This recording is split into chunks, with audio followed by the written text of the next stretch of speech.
All right, well, we got to talk about it too, so we know that what we're gonna do. I know what I'm gonna do. You just answer my question. Who does the intro? Yeah, that's a good question. Want me to do it? You can do it. You want to try it?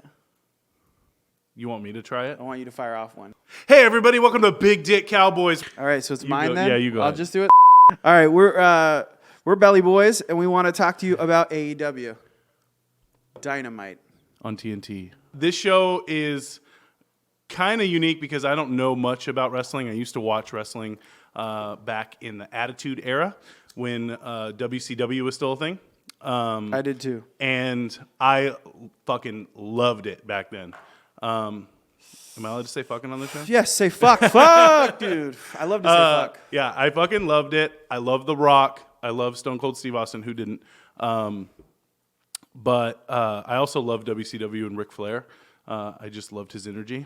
And yeah, but I haven't watched wrestling in a really long time, and I don't remember much about when I did watch wrestling. I just remember really liking it, and all my friends really liked it. We all had shirts, and yeah, and now I'm just really excited that we have something competing with WWE. And I hope it makes both programs better because there's actually like competition in wrestling now. Yeah, and it definitely will. My background with wrestling is I got in during the Attitude Era. I wasn't really into WCW, NWO.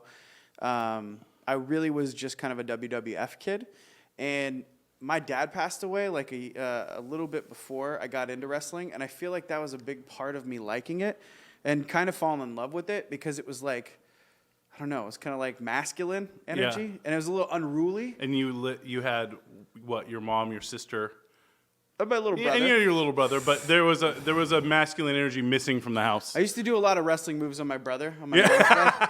I broke my mom's bed because I powerbombed my brother on my mom's bed. It was pretty cool. So yeah. Anyway, that's our relationship with wrestling. Right now, though, I'm a big fan of AEW. A couple of years ago, I think with Cody leaving WWE, I was really excited. I saw like an interview with him, and I was like, oh man, this dude. Even then, his whole deal when he was leaving WWE was he was going to go be an independent wrestler, and he wrote a list of all of these independent wrestlers he wanted to face. Did you just say Cody Lee? Cody Rhodes. Cody Rhodes. Oh, okay. He left. I don't know. Oh. Is that what I said? I don't know. All right. Off to a great start. So Cody left with Brandy Rhodes. Was she a wrestler, by the way? She is a wrestler, but at the time I think she was just a backstage announcer for WWE, or she was had just been. But that's where they met, and so they left. I think she may have already been done with the WWE at the time, but he left, and that was a big deal. But he had this list of independent wrestlers he wanted to face, and he faced them. And as he faced them, it was kind of like this run where he was giving, if you followed him on YouTube, you got to see all of these different independent wrestling promotions. He ended up in Ring of Honor for a while, and then he got mixed up with this group called the Elite. Have you heard of these guys? No. Are the Young Bucks part of it? Yeah, the Young Bucks are the Elite. They're part of it. So it's the Young Bucks and Kenny Omega. And this predates AEW. Yeah, All Elite Wrestling. So while Cody Rhodes was doing this, where he left and started doing all of these matches on the independent scene, there was this really hot thing in Japan, New Japan, called the Bullet Club. Mm-hmm. And if you remember, at the time we were playing a lot of shows with Bonnie and the Bang Bang. Mm-hmm. And remember some of the dudes that used to come out? They used to be really into wrestling. Yeah, kind of. Yeah. And what was his name? Zach. I think yes. Yeah. There were a few dudes back in the day that used to come out and be super into wrestling, and they loved the Bullet Club, and they used to come see us. And our logo for Bonnie and the Bang Bang was the two guns, BBB. Yeah. And theirs was like a skull. I've seen the Bullet Club logo. It's but two guns and then the skull, and it says Bullet Club. Mm-hmm. So anyway, they were kind of like what's the word for it? It's not a renaissance, but a return, I guess, of like the NWO stable. You know, they like had black and white everything. Yeah. And The NWO was very Hot Topic, and so are they. I think the NWO was before Hot Topic. They ended Yeah, up- but yeah. you would see like I'm pretty sure I've seen NWO shirts at Hot Topic. Yeah, they You know. definitely are still a Hot Topic Yeah, thing. But that's the aesthetic. okay. Yeah, and so actually the Young Bucks have their stuff up in Hot Topic. They were like one of the first independent wrestlers that were like able to get merch put up in Hot Topic. And they're geniuses. Like they're marketing geniuses. That's really what the Young Bucks are famous for, but they're also the best tag team around right now because in WWE They are incredible. I saw them last night. You got to see them. And there's a match you have to see that they just had. It was a ladder match. So Joe's first experience with AEW was Dynamite last night. But there have been a bunch of pay-per-views that have happened. Yeah, leading we up to we tried to get tickets to one, but they sold out in 4 minutes, and we couldn't. We were like 10 minutes late. Correct. Yeah. What was that? Double or Nothing. That was Double or Nothing. Yeah. At All Out, they just had an insane ladder match. Table match. Yeah. No, it was a ladder match, but there were a ton of tables with this other really good tag team that's in AEW right now, and they're called the Lucha Brothers. Oh yeah, I like them. I didn't see them fight, but I saw them come out and talk shit, and it was kind of cool. Correct. I mean, they got in a little scuffle, I guess. So I'll finish the story. Cody finds the Young Bucks while he's doing this tour. They're a part of the Bullet Club at the time. And so Cody joins the Bullet Club. And that's New Japan Wrestling. And that's New Japan. It's also in Ring of Honor. So the cool thing about the Indies is they allow themselves to share characters. Oh, wow. Like they have a relationship. So That's the tight. the Bullet Club was also in New Japan or in Ring of Honor, just like fucking everybody up. Wow. So they were in like 2 programs fucking people up. Correct. And That's it was tight. during this like renaissance of independent wrestling and wrestling in general. It was just kind of like the things we used to like in the Attitude Era, the good things, because there was a lot of shit in the Attitude Era too. Did you ever watch ECW? Yeah. Yeah, Some of that that's was- good. I don't know. It never really connected for me. A lot of blood. Yeah. But good for them, man. Anyway, so let's talk about it. That's a little bit of the backstory. But the interesting thing is you don't really know this stuff, right? Yeah, I don't know a lot of it. No, all I know is what was on TNT last night, and I watched the countdown to Dynamite on TNT. You did watch that. Yeah, I watched that. So that actually was good because it caught me up to like what's going on. But what I want, okay, so let's talk about the overall show. Okay. So a week ago, I watched like some of SmackDown. I think I only made it like, I don't know, 5 minutes into that. I watched like 25 minutes of Raw, and I watched a match in NXT. And the thing that I noticed, NXT is badass. NXT was the best of the 3. I don't know if the match I watched was very good. It was like the Velveteen Dream versus somebody for some belt, and he ended up losing. Anyway, Roderick Strong for the belt. yeah, exactly. Yeah. Undisputed Era. Yeah. Interesting thing about that is Adam Cole. Adam Cole, Yeah. baby. That dude's hella sick. He was in the Bullet Club. Oh, really? He was in the Bullet Club, I think, right before Cody showed up. But he got signed to WWE to go to NXT. And he was just kind of like just in it for a second, kind of being their leader. And then, I don't know if he was the leader because Kenny's always been the leader back then. But then he had to get like kicked out of the Bullet Club. So they had like a whole, jumping of him. He got jumped out of the gang basically. Nice. And he put them over. That's a wrestling term. What does that mean? So it means that he took an ass beating and he kind of put them over. He put the Bullet Club over. So he left and he kind of did business with them. He was like, okay, well, thank you for everything. Now Yeah. you guys get to beat me up and kick me out. Right. And then I'll show up somewhere else and it doesn't matter because it's a different, you know what I mean? Right, he's got to end his storyline. Yeah. And so Yeah. he puts them over as he leaves. That's Nice. a term that Okay. you'll hear a lot in wrestling. Yeah.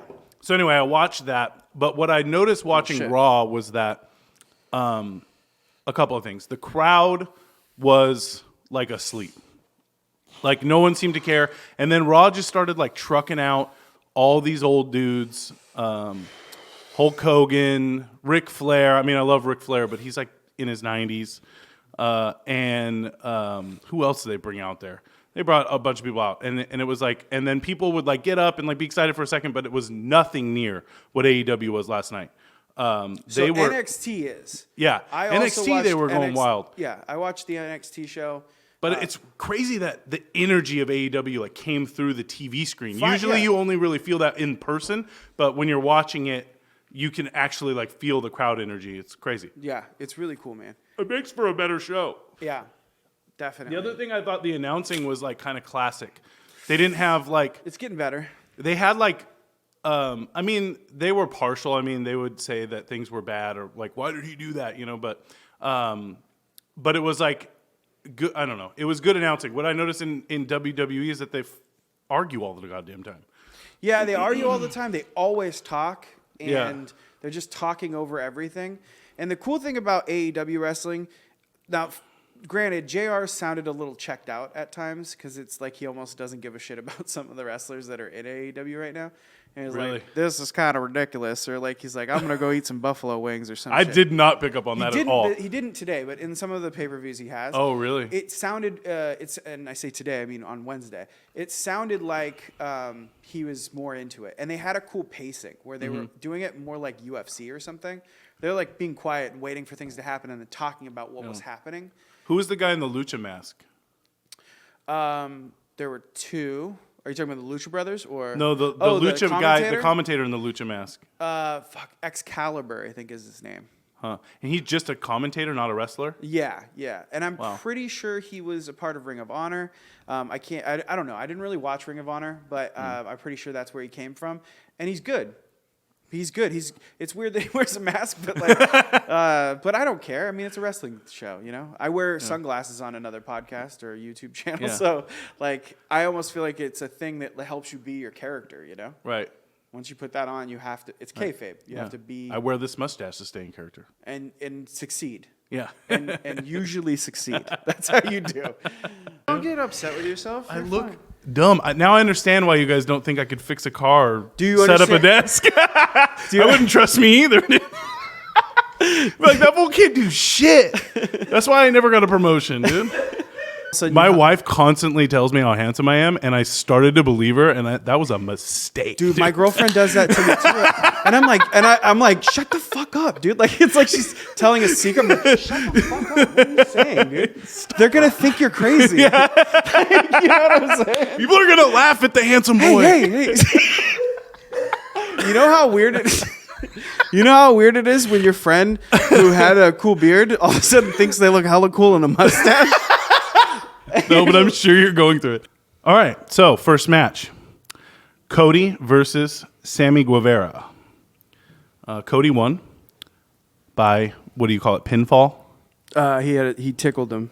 He tickled him to death? Yeah, that's called getting tickled. Really? No. Dude, you had me going first. It's called a tickle party, dude. Too high to talk about wrestling. Dude. No, man, he rolled him up. He pinned him. Pinned him. Yeah. Okay, so, and was that the best match of the night?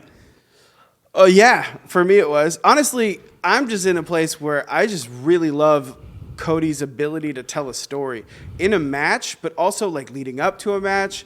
And then in between matches, he has reasons for why he's fighting the next guy. And he's just like, his character just feels really centered. Yeah. Like it's an extension of him, but also it's a character.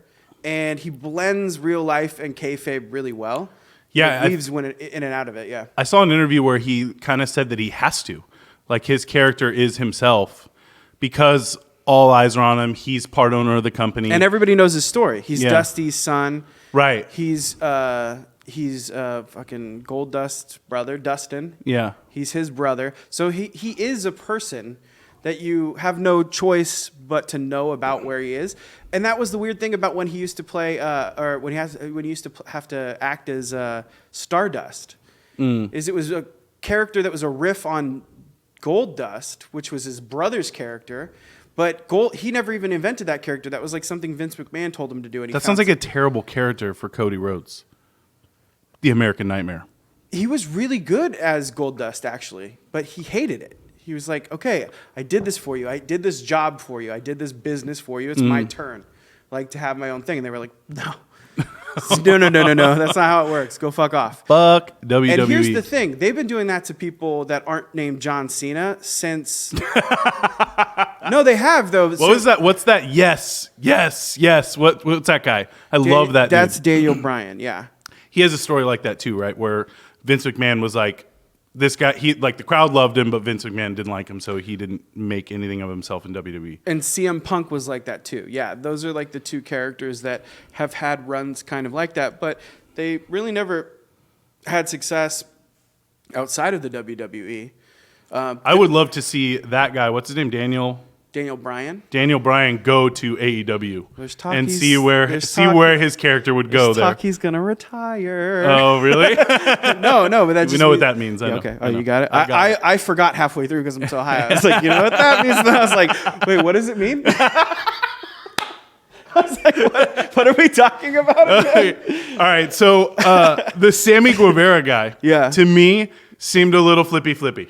Like he did like a lot of extra flips in that match. I saw so one time like Cody's laying on the ground like ready to get pinned, and he did like a suicide, and then another one because he didn't make it far enough to get to him, and then landed on top of him, and then Cody Rhodes like, oh shit, and then he got up from the pin. But I was like that second flip was unnecessary. Yeah, I think you used suicide wrong. Isn't it a suicide when you backflip going forward with forward momentum? No, I think that's standing. What do you think a suicide is? Standing shooting. It's a shooting star. Oh, press. I'm using like pool flip terms. Okay. Cool. No, there's a suicide dive, which is jumping out of the ropes and like smacking into out people, of the ring, like through the ropes, out of the ring. Okay. That's a suicide dive. I think you're talking about a shooting star press, which I think is like where you go like this. Your legs are here, and your head flips back, but you move forward. It's a standing shooting star press. So it's from the top rope. I think it's a shooting star press. Yeah. Hey, fact checker. Okay. we're gonna get trumped or dinged. That's what happens. I think it's a shooting star press. Yeah, I think he did that or a backflip, and then he did another back. I saw that. He is a flippity-doo guy, right? Yeah. And that's one argument. It was really cool when they had choreographed flips, though. Yeah.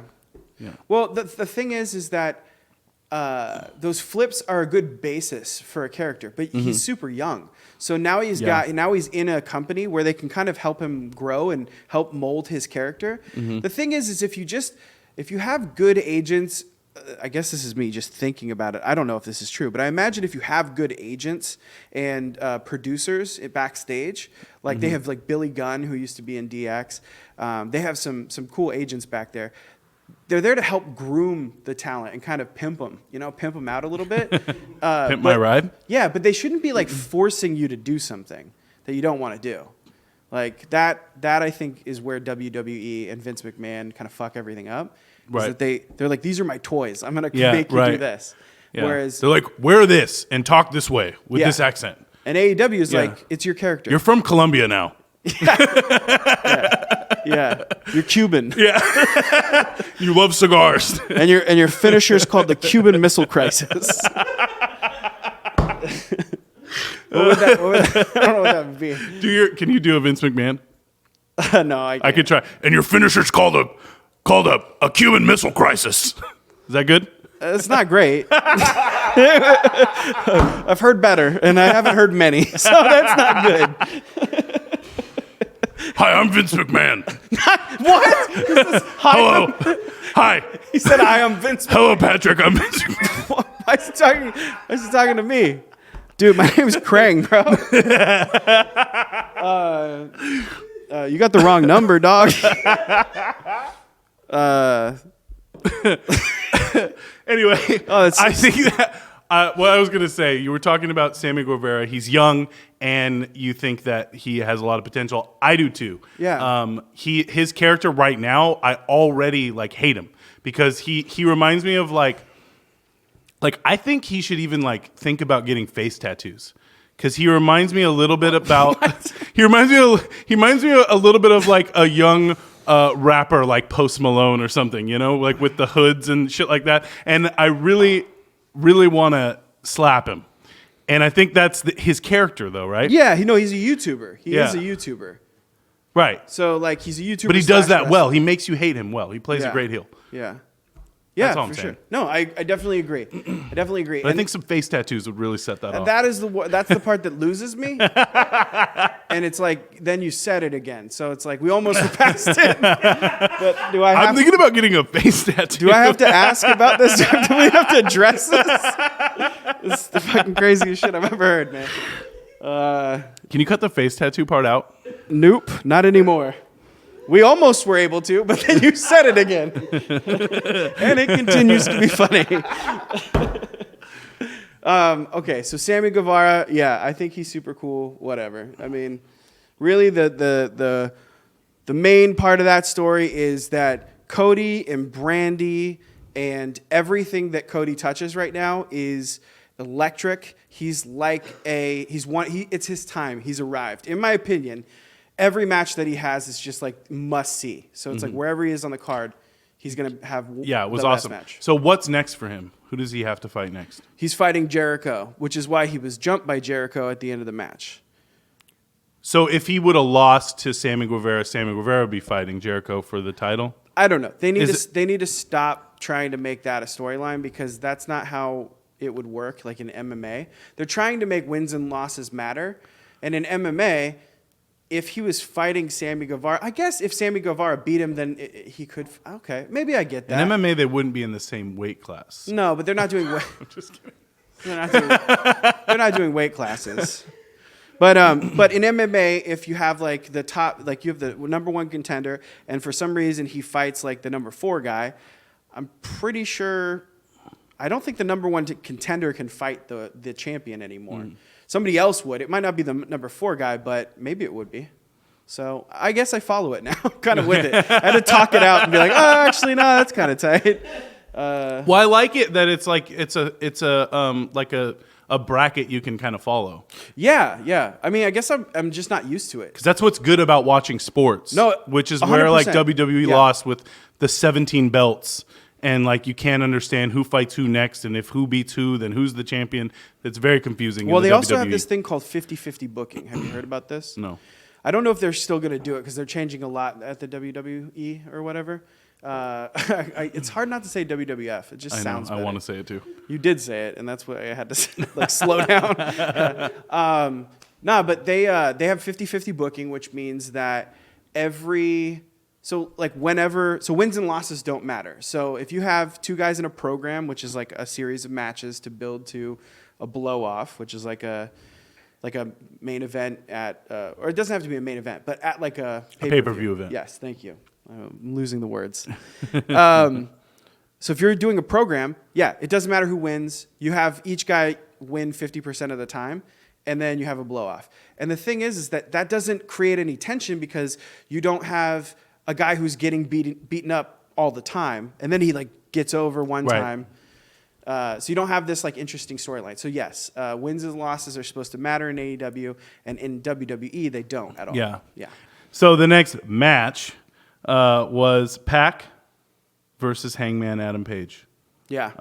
Pac won the match. Yeah. By submission. Yeah, the brutalizer. That's his submission. He beat Kenny Omega with that. So Kenny's on a losing streak right now, and the last person he lost to was Pac, who filled in for Jon Moxley, who had MRSA like the week of the match, and that was like they had a built story. What's MRSA? I think it's like a staph infection or something. Oh yeah, that's rampant in wrestling.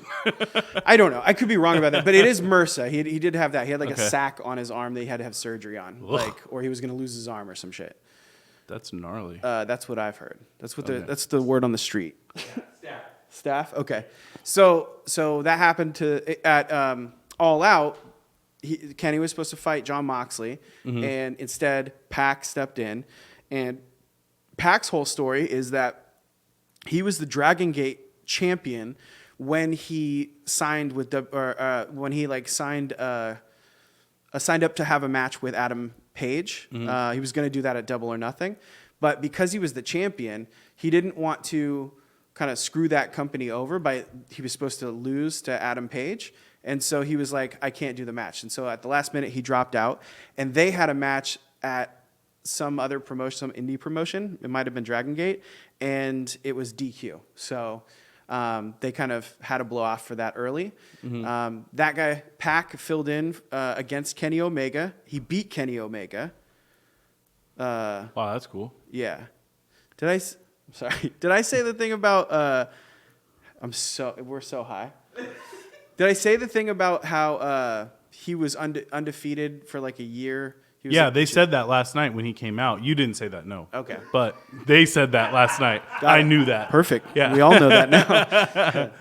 Oh boy. Did he set a record for being undefeated for the longest amount of time? I'm not sure, but he did he had a long undefeated streak. And in WWE, he was Neville in WWE, right, where he kind of created this character, the Bastard, and he was the cruiserweight champion for like over a year. But nobody cared about the cruiserweight title because it was ridiculous, and they didn't give him any time. So anyway, Pac fought Adam Page, and yeah, I thought it was a pretty cool match. What'd you think? I love Hangman Page. Do you? I do now because you showed him to me like 2 nights before Dynamite. Okay. And there was a video where he was supposed to fight Jericho Yeah. at Double or Nothing. Yeah. Or was it All In? It was at All Out. All Out. Yeah. That was the last pay-per-view event, right? Yeah. So, yeah, he was supposed to fight him there, and he had like a little, he had like a bruise on his eye, Yeah, or cut. cut on his eye from Jericho. From Jericho, yeah. Yeah, and he was like, I want to remember this. And he ripped out his stitches in a fucking YouTube video just to show that he was like ready to fight. He got a little color. Yeah. That's what that's called. It's called or bleeding hard way. Yeah.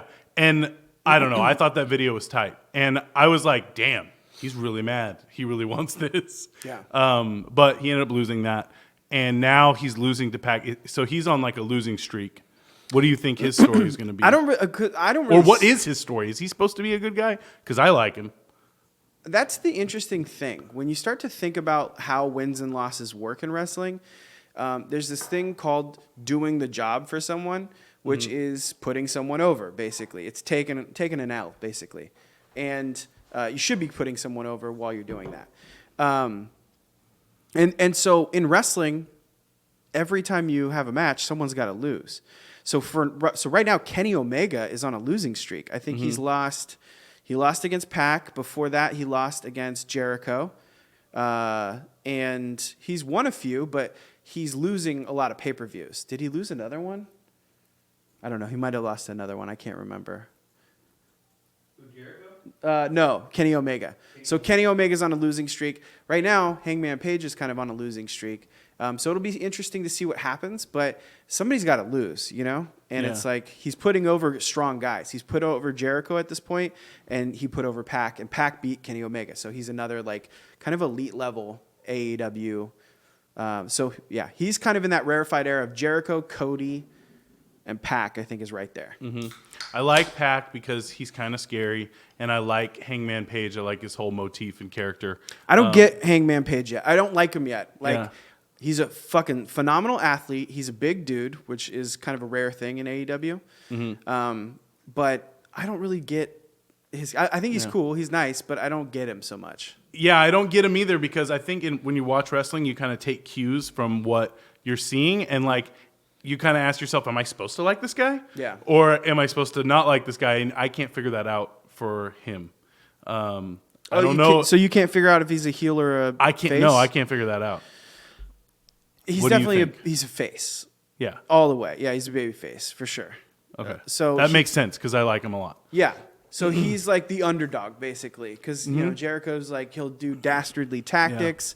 So will Pac. You know, Pac did the low blow to win that match. Right. So, yeah, he's definitely strictly in the category of babyface. Yeah. And Pac is a heel, for sure. I love the heroes. You know what I was thinking would be really an interesting storyline? And I don't know if they could ever get to this, but if there was a reason why Pac became a good guy, if he turned face, but he stayed fucking mean and evil, you know? But he came and saved Cody or something, you know what I mean? Or someone you care about, Brandy, something like that. But he stayed that way and he like was protective. I almost see like Wolverine.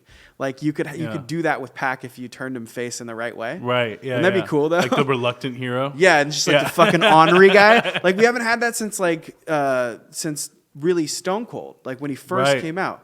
And that was something I saw in Pac was that he's so he does his character with such conviction, and it's not to be a bad guy. He just is a bad guy, right? He's not like MJF, like where he's doing things to be that. He just is that. And it'd be cool to see him, almost like Cody's a babyface. It'd be cool to see Pac find like this run as a babyface. Yeah, that would be awesome. Yeah. The next match was the AEW Women's Championship. The very first woman champion is Riho. Yeah. And she defeated Nyla Rose for the title. Yeah. And they didn't have a title before that, right? They were fighting for a new title. Yeah. First, they're the inaugural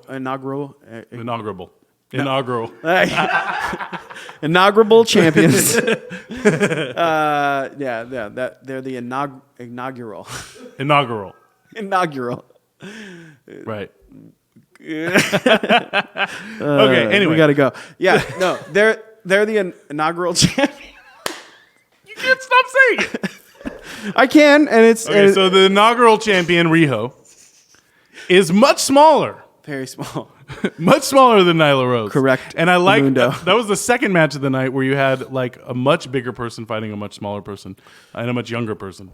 What was and the it was other very one? the first one, yeah, Cody. Yeah, okay. So I have a question for you. Yeah. Was Riho the 9-year-old that fought Kenny Omega in that YouTube video? No, she's not. But they kept saying she started when she was 9, and I was like, it's got to be the girl from that video. And she's been fighting with Kenny Omega. Right. He's like kind of coached her, and they wrestled together in like intergender matches. So yes, everybody. I feel like it's an easy. It's like kind of like the Berenstain Bears. You know, it's like one that you can kind of just mix up in your mind. The Mandela effect. Yeah.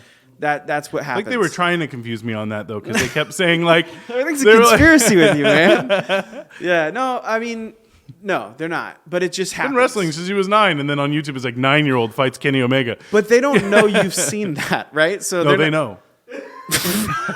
I'm just kidding. Fuck, dude. Anyway, that was a great match. It was pretty great, and you know what? That one was. It reminded me of the one that she had to get the opportunity to fight for the title, which happened at All Out. I can't remember who she fought against. I'm sorry, I'm still having trouble with their names.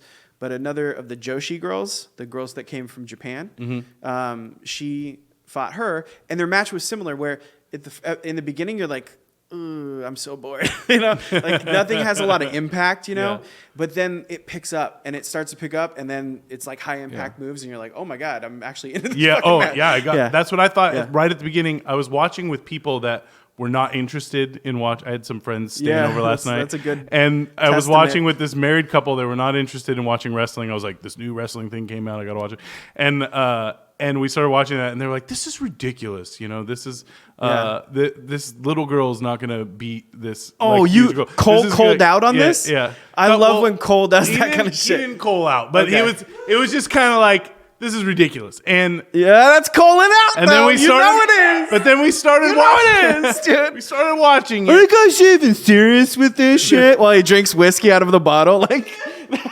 He was actually very into it. I know he was. It's calling out. It's talking shit, being drunk, and then you're actually. But that match came up, and it was like, this is ridiculous. I love you, Cole. And it was such a good match towards the middle part, the end part, that it was like, it was convincing that this was actually like even matched fight. Yeah. You know, and that's what good wrestling is. It makes you forget like the size difference. That's a credit to Nyla Rose as well, though, right? Right. Like she is able to tell this story in a way, like when she puts the chairs out and then she jumps on them, that was incredible. She's too aggressive, and that's her downfall. And then and she gets Riho back in the match.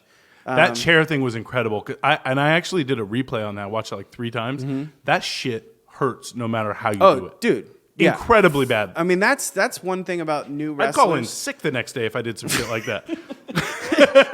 Yeah, you would. You might call in sick for a few days. Like Right. that's like a car accident, dude. My back died. I'm not coming in. Guys. I don't have And a she'll joke be for back- that. You had the best joke. My back died. I was gonna say that again. I was like, almost. You can say it again. You know, I know somebody that does that. You say a joke and he's like, yeah, the thing you said again. My back died, boss. Yeah, right? My back's dead. You know who you are. Guy who makes that joke. Today it was me. So yes, that was a cool match. Yeah, and the thing about it, too, is she'll be back in the ring next week. Like, Yeah, that's incredible. and well, I don't know if she'll Maybe be, not next She week, might not but- be on the next show. Yeah, because they're gonna. Because her back hurts. She called in sick because her back died. Yeah. So all right. So that's gonna be great. The person kind of waiting in the wings right now for that championship is Dr. Britt Baker, who was doing commentary. Right. She's an actual dentist, and she actually, in not kayfabe, is in a relationship with Adam Cole, Bebe, from NXT. Really? That's how you have to say his name every Bebe? time. Yeah, Bebe. Yeah. I love that. He's got a fucking cool That's name. awesome. Have you seen him do that at NXT? I've seen a shirt that says it. I haven't seen him do it. And I was like, but that's a cool shirt. You know Baby on Board? I've seen this is Bebe on Board. It's so tight. They have some dope merch. Yeah, that's amazing. Okay, so I'm sorry. What were we talking about? So the girl that's gonna fight Riho for the championship eventually, probably, is the dentist. Does she do a dentist character in the ring? No, she just is an That would be athletic. scary as She wears a fuck. thing. You know who did do a dentist character? Chaz, you got to find this one. Thank you. Kane, the guy who plays Kane. Oh shit! Glenn Jacobs. He first came out as Dr. Isaac Yankem. Are you serious? I swear to God, dude. He's like a 6 foot. He's a 6'10" dentist. What? With bad teeth. That would scare the fuck out of me though dude, in the it was ring. heavy. It was heavy. It was heavy. Oh hell no. Okay. So anyway, that's enough about that match.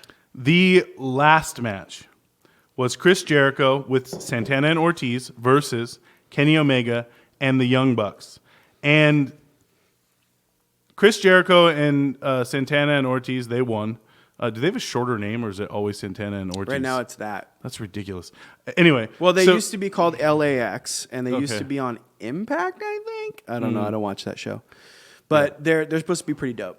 Okay. So, yeah, they were cool last night. I like to hate them. I thought you said they were cool ass guys. They were cool ass guys. They were chill ass folks. But Chris Jericho and them, they won against Kenny Omega and the Young Bucks. But my question for you is why? How could they win? How was that match just not thrown out and they were disqualified? Because they had some friends come out. John Moxley came out, grabbed Kenny Omega. Well, we don't know if John Moxley was associated with the rest of them because he came out at a different time and he never came back. Who was the guy that drugged Kenny Omega across That was the John arena? Moxley. Yeah. So he comes out From MRSA. and he yeah, right. Returning. And he drags Kenny Omega across the ring, throws him through a glass table, Yeah. and then they end up winning the match by pin because it's 3-on-2 back at the ring. Correct. So why are they allowing that? Why is that allowed? Yeah. Excuse me. Please speak for the AEW and tell me why that's allowed. Chaz, cut that burp. Unless it sounded good. Sometimes they sound dope, especially on a microphone. Okay, so John Moxley. So here's the thing. Sometimes if you have like a stipulation match, it's kind of no DQ. So if it was a tag match, 2-on-2, I guess that would be. They call those no rules matches. Well, it's just sort of implied that you're already breaking the rules by having tables, ladders, and chairs in your match. So if somebody hits somebody with a snake, it's all good. Like, Okay. it's like, what do you want me to do? My hands are We tied. don't have a rule for that. It's allowed. It's allowed today, goddammit. He brought a bear. It's cool. It's all good. There's no rule against it. Yeah. Yes. Chaz, can you please put the there's no rules There's one rule commercial from Little Caesar. Oh, I love that. And at the end of that, like us saying rule stuff. Guy takes off his shirt. There's one rule. There's no rules. Put your shirt on. There's one rule. That's so fucking sick. All right. So anyway, my thoughts on that are, yeah, it was kind of a gap in logic. Why is the ref even worried about it? But it's a 3-on-3 match. I don't know. It was like 3 refs running around. It's a little loosey-goosey, nobody man. called them on that. I don't know. But it was cool. Well, I mean, I never seen anybody get thrown through a glass table. Here's another way to think about it, though. On a TV wrestling match. Here's another way to think about it. If he's not if he's not on the side of the other 3, technically, if they don't know that he's on their side and trying to get them to win, then if they lose because he attacks Kenny Omega, I don't know. I'm trying to think through it, but it's like, okay, so if this guy's coming in from the crowd, it'd suck to like end the match and call the other team DQ if he had nothing to do with it. So maybe that's why. I don't know. It's hard to. It's a stretch. I guess the team didn't have anything to do with it. It'd be necessarily. Good. It'd be good if they fixed that logic. Either they addressed it or they didn't do that kind of shit, because that. Doing too much of that gets WWE in trouble. I mean, they just suck all around, but that's one of the things they definitely do. Yeah, just having mayhem happen at the end of a match and you don't understand who's fighting who anymore. Yeah. That's kind of what happened at the end of AEW. Although, it's kind of cool because there's obviously some kind of like uprising happening, like some sort of faction is coming up. You said it. Yeah. No, I saw, I think on Instagram or something, or maybe it might have been on like a YouTube clip, but Tony Khan, the owner of the company, usually does a press conference after every show. Like he stands up and for 40 minutes, just takes questions from wrestling news publications or websites. Ooh, I ran out of steam on Wrestling that one. Illustrator. Yeah. Well, no, there's like a lot of them. There's a lot of different publications. The show's over. All right. We have a few more minutes. All right, cool. So anyway, he was talking about how they were a faction, and he's kind of like, they look like a faction to me, you know, and he's kind of in between kayfabe, and he's not in kayfabe until he is for a second, and that was the moment that he was. He was like, I don't know, they kind of look like a faction, right? And so yeah, it looks like they're going to do something with that, and they're going to have Jericho kind of announce like the arrival of this faction probably on the next show, I think. So the faction was. Do you have that written down? I don't have it written down, but I know a WWE guy came out, Jake Hager. Yeah, and his name used to be Jack Swagger. And that was going to be wrong. Jack Swagger, yes. And so everybody wants to call him Jack Hager, which I don't know. But is Jake Hager his real name? Tony Khan calls him Jake Hager, so that's what we'll call him. So that was a mistake? When somebody called him Jack Hager? Jake Hager. No, I think that's his real name, but because he was Jack Swagger, it's the Mandela effect. You're like Jack Hager. Everybody on like, you know, all the video shows or whatever, they're like, Jack Hager's here. And it's like, I don't know. I think his name's Jake Hager. Okay. But he comes from WWE, right? Yeah. He was Jack Swagger, and he did. I mean, I didn't know he was going to show up, obviously, because I don't watch AEW, but has he been a part of AEW for a while? So Tony Khan said that he had been signed since before Double or Nothing, I believe, or maybe before All Out. I don't know, one of those. He was signed before a pay-per-view a while back, so he's kept a secret for a long time. But yeah, he is ex-WWE right now. He is fighting in Bellator, so MMA, and he's 2-0. So but he hasn't really fought anybody big, but he's winning. It's better than CM Punk can say.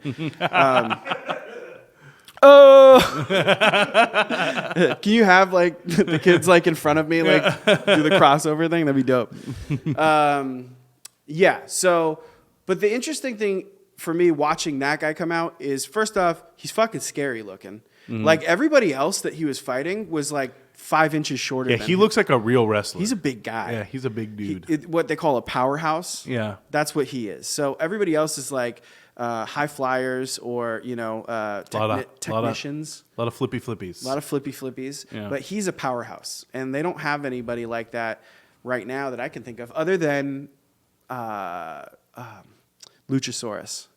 Luchasaurus. Dude, I love his name. Do you know about Luchasaurus and Jungle Boy? I don't know about Luchasaurus and Jungle Boy.